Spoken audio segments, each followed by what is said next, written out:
Hey, how you doing, class? This is Michael, and I'm here to talk to you about the inflation rates between 1960 and 1999. Now, in this survey, 100 countries have been followed between the time period, and the results have been recorded.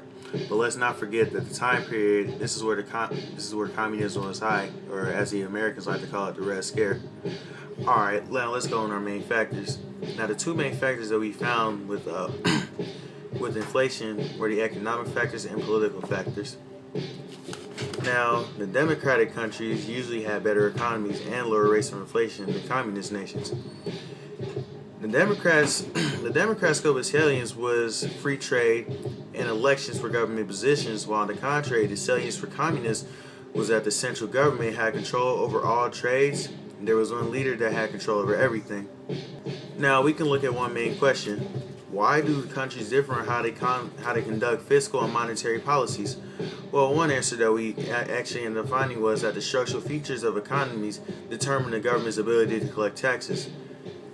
Now, we have to look at how the countries do that.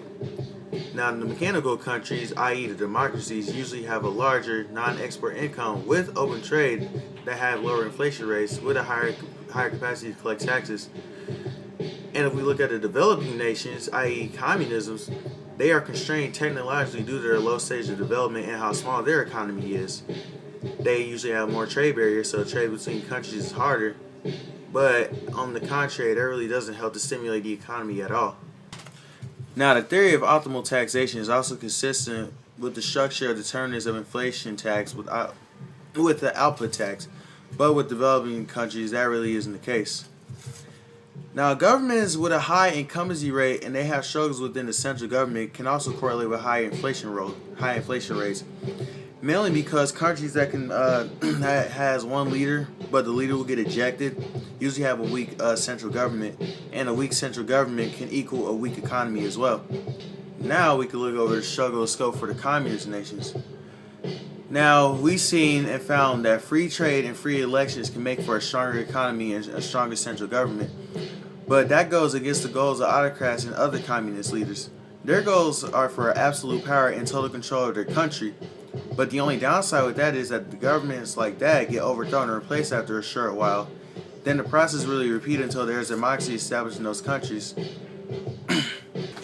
So pretty much we're looking at the struggle over scope is that the autocrats' hunger for total dominance really that's more important to them than the overall prosperity of their nation as a whole, both economically and politically.